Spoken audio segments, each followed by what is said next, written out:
So we have defined sigma I for all non-negative integers I, right. So these are infinitely many complexity classes. And then similarly you can define pi I. So pi I defined similarly in a similar way.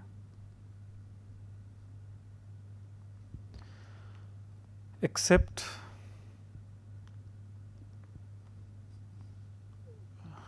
begin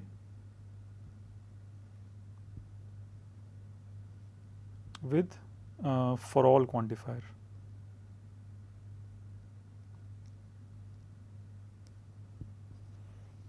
Okay, so instead of there exists quantifier, you begin with for all quantifier. For all u1 there exists u2 and so on. Begin with for all quantifier and then alternate.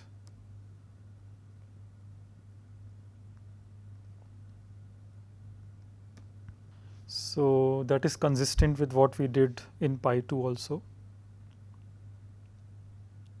Right, in pi 2 we started with for all and then moved to there exist. So the same thing generalizes, and ultimately the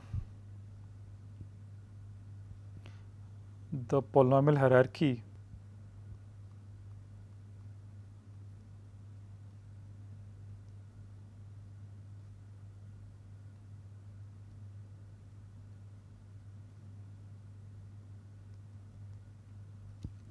shortened to pH. Okay, this is the union of all sigma I.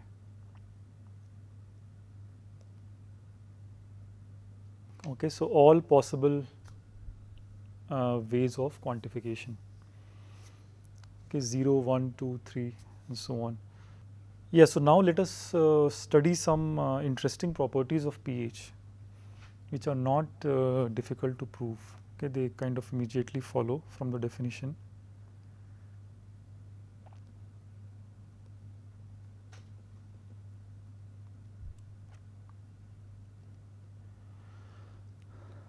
So for all I,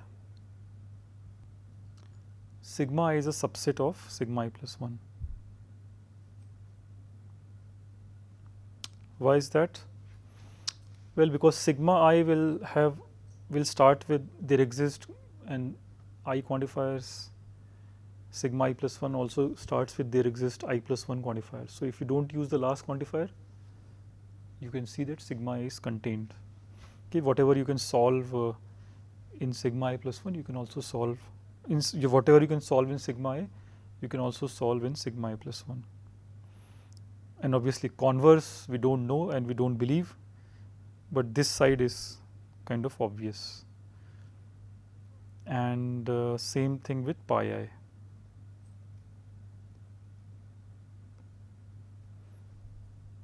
Okay, pi I is also contained in pi I plus 1. Second is again for all i's, pi I is equal to co of sigma I, right, and hence co of pi I is sigma I.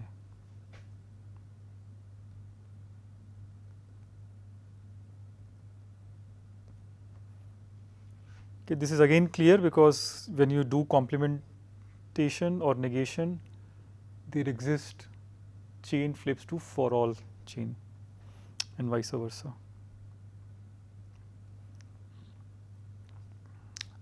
So, okay, next is more interesting. So if you look at sigma I union pi I, you see that sigma I is contained in sigma I plus 1. By the first property, but sigma I is also contained in pi I plus 1. Why is that? Because see, sigma I has I quantifiers starting with there exist, and pi I plus 1 has I plus 1 quantifiers starting with for all.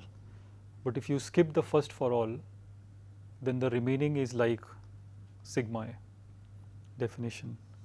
Okay, so sigma I is in both, so it's in the intersection, and same thing for pi I. Okay, so there seems to be this nice way in which sigma and pi are growing with I, and this was also true for NP co-NP, right? NP co-NP union was in sigma 2 and in pi 2 in the intersection. So similar, this is a generalization of that. Next is about the polynomial hierarchy. So the polynomial hierarchy, we have defined it via sigma I, but it's the same thing with pi I.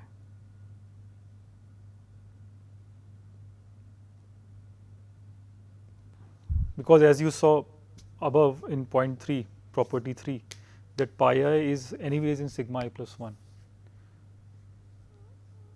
or sigma I is anyways in pi I plus 1, right? So sigma and pi we can actually interchange, and you will still get the same class, which is polynomial hierarchy.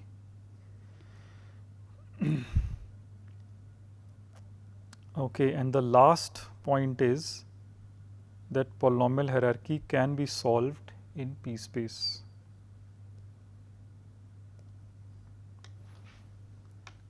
Okay, this is just the way you implemented QBF. The same way you can solve sigma I in polynomial space.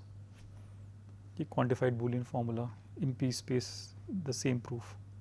And obviously the major open question is whether it is indeed a hierarchy.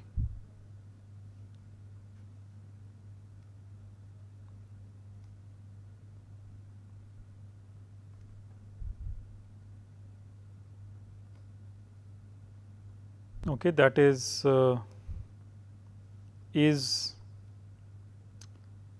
sigma 0 proper subset of sigma 1, proper subset of sigma 2, and so on. So we don't know whether P is strictly contained in NP, NP is strictly contained in sigma 2, sigma 2 is strictly contained in sigma 3. We know the containments, but we don't know whether they are strict, and similar symmetric question for pi's, right? And we also don't know whether sigma 1 and pi 1 are the same. So those are all open questions, but we have defined it in this nice way.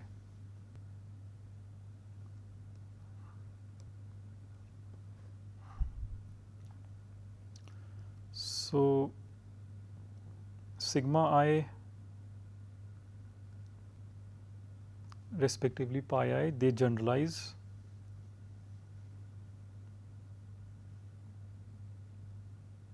NP respectively co-NP questions in a big way.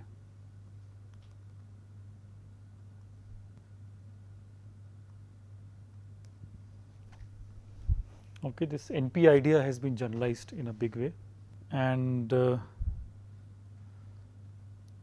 so just as a comparison where we stand now, so the polynomial hierarchy is union of sigma I, which is also union of pi I, which is contained in P space.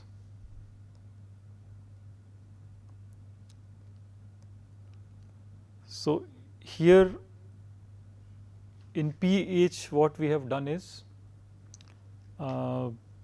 constantly many quantifiers.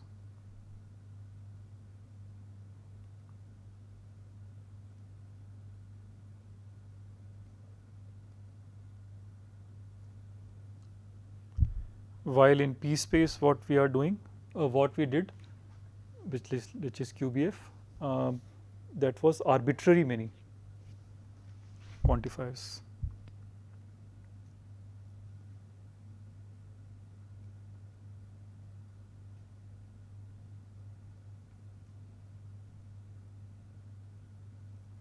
Right, so depending on how many quantifiers were alternating, the classes can change drastically. Okay, that is the belief, but we don't know whether this is actually true. And we'll use a phrase often, collapse of the hierarchy.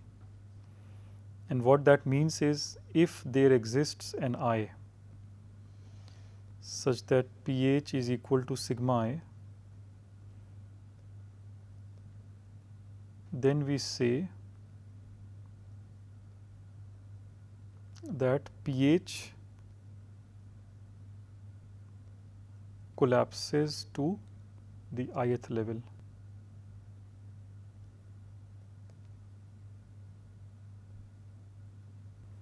Okay, so if pH is equal to sigma I for some I, which means that it doesn't matter whether you use I+1 quantifiers or I quantifiers, or I+2 quantifiers and I quantifiers. Okay, if such an I exists, then we say that the hierarchy has collapsed to level I. And based on this, the conjecture is, based on this definition and what you would believe the way nature should behave, the conjecture is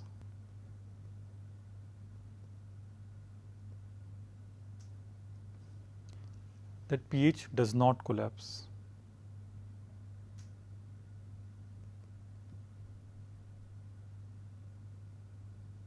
Okay, so polymer hierarchy does not collapse, which means that all these sigma i's, they are distinct, and hence polymer hierarchy is not equal to any of these.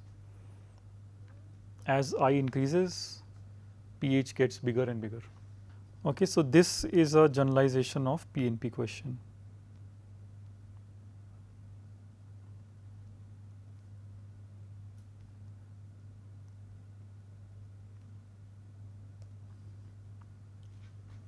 Okay, it's a nice generalization, and it takes it to an infinite level. Okay, we are making a statement about pH does not collapse. The statement itself contains this infinite separations, not just P not equal to NP. What does this pH conjecture imply? So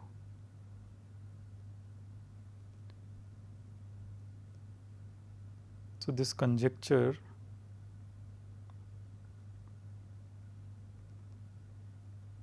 implies other separations.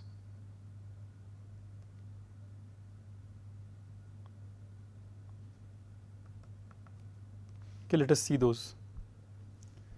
So first thing that we will show,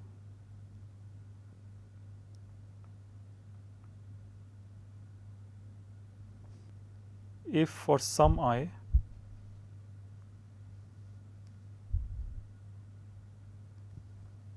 except 0, some I 1 or more, sigma I pi I become equal. Sigma 0 pi 0 is already equal to P, but suppose sigma 1 is pi 1 or some sigma I is pi I, then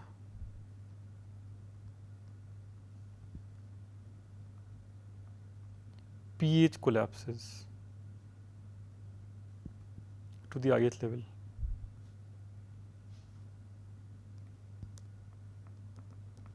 So in other words, the contrapositive of this theorem is telling you that if pH conjecture is true, okay, pH doesn't collapse to any level, then sigma I and pi I are different. Okay, so pH conjecture implies that all the sigma i's and pi i's they are different. So in particular, NP and co-NP are different. How do you show this? So suppose sigma I and pi I are equal. Okay. So what is sigma I plus 1?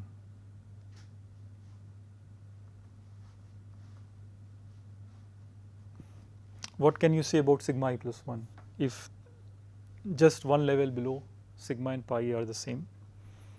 That is what we will answer. So by definition, L is in sigma I plus 1 if and only if there exists this polytime Turing machine M, constant C, such that for all x, x is a yes string if and only if there exists u1 for all u2 dot dot qi ui okay I plus 1.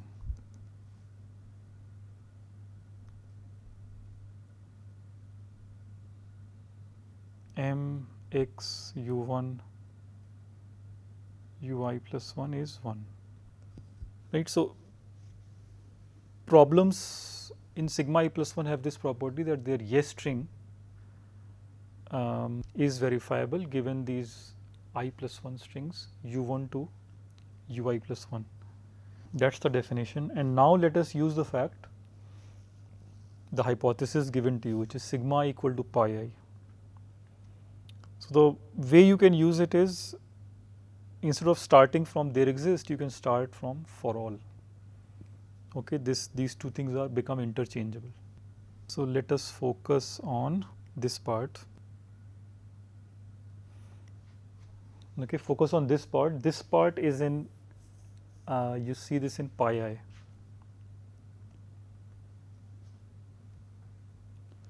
So based on this, let us consider the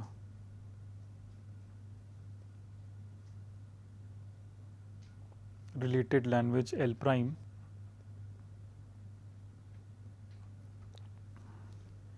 which whose yes strings are y comma z, I mean this concatenation of y and z strings, such that using the same notation as above. So for all u2 there exists u3 and then qi plus 1 ui plus 1 m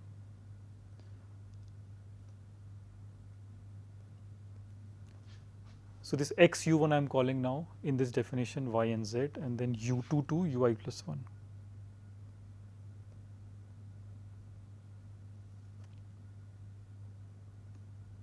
Okay, so think of L prime as y being the input string for L and z being the first certificate string.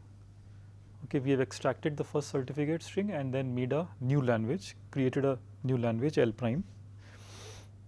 This is in pi I by definition.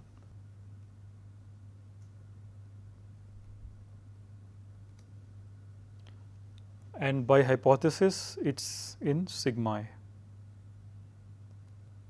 right? And that essentially finishes your proof, because now you will be able to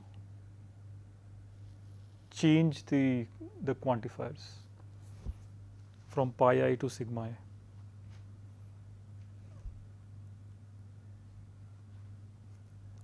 Okay, let me make one more observation.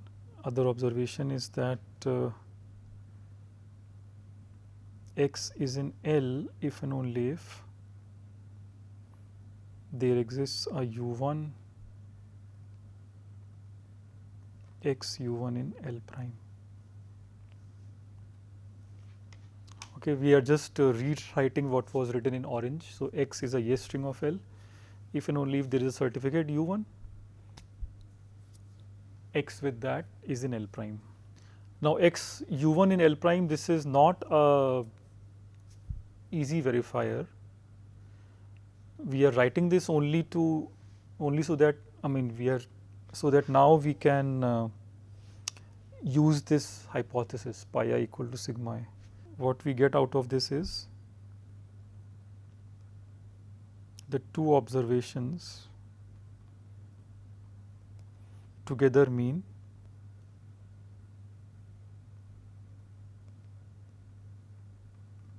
that L is now in sigma I. Right, let me do that here. So this means there exists U1 and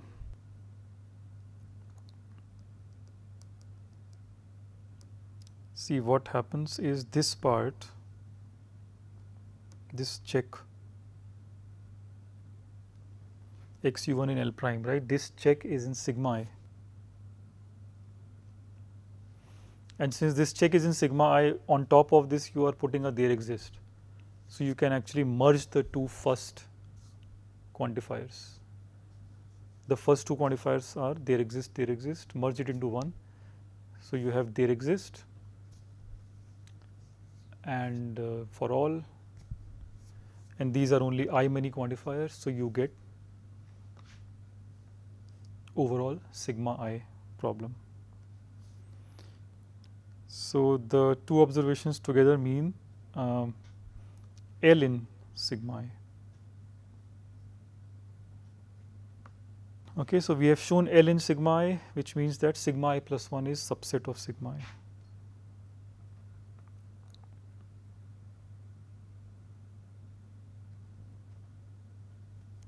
Which means that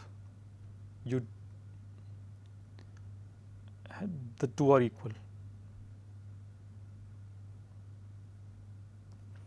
Right, because sigma I is obviously subset of sigma I plus 1 and sigma I plus 1 is also a subset of sigma I, so they are equal.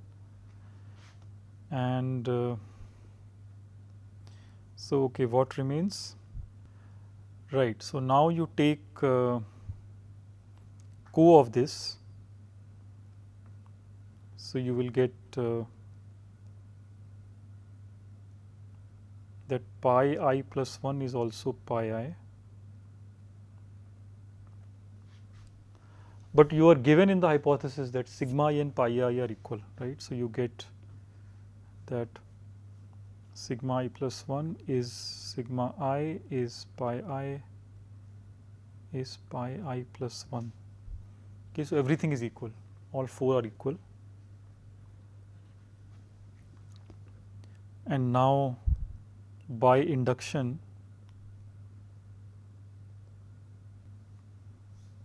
on the subscript,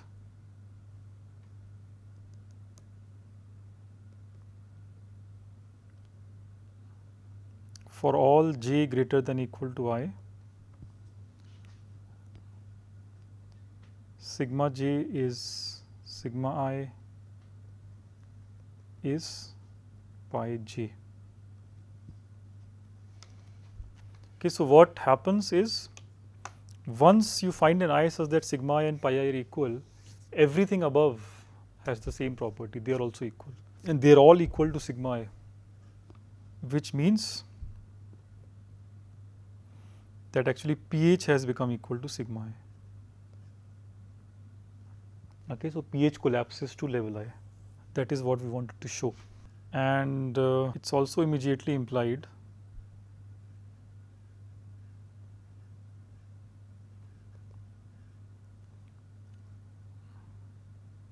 that if let's say instead of sigma I equal to pi I, sigma I and sigma I plus 1 are equal. Okay, so at level I things did not grow when you added a quantifier. That also will give you the same consequence.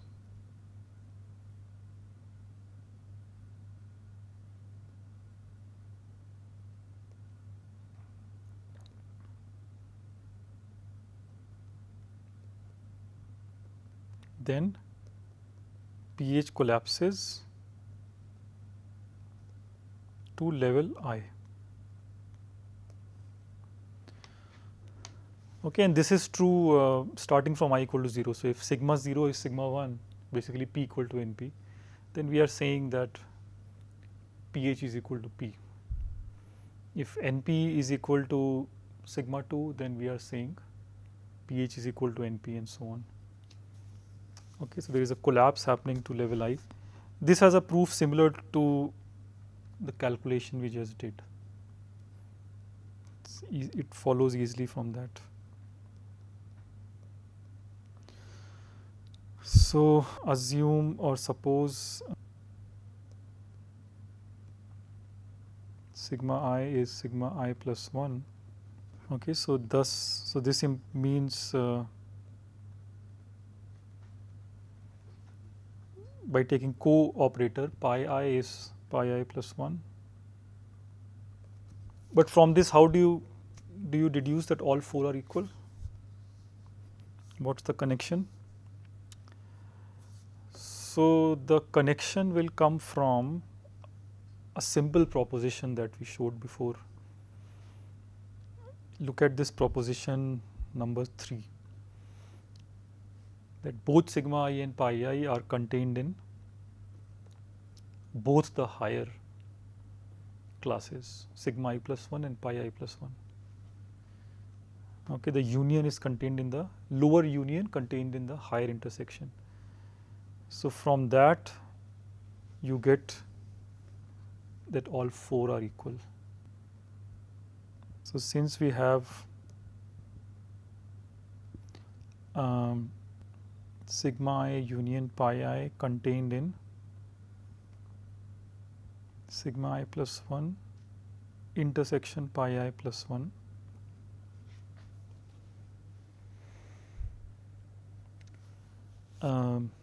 and so this will mean that from the above 2 equalities you get that it's actually an equality, right? So this is sigma I union pi I. Let me write it here. And this from the above equality is sigma I intersection pi I. Right, because sigma I plus 1 is sigma I and pi I plus 1 is pi I. So actually the union is contained in the intersection, which means that they are equal, because clearly intersection is contained in union. Right, so this means that sigma I union pi I is the same as sigma I. So intersection is the same as union. Right, and what does that mean? When intersection and union are the same, then it means that actually the sets are the same.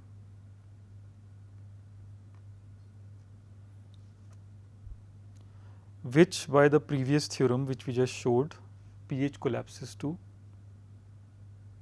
sigma I.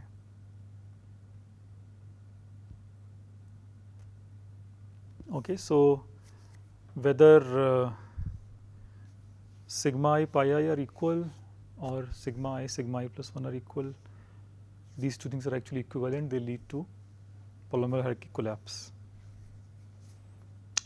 Okay, so we'll do more of these.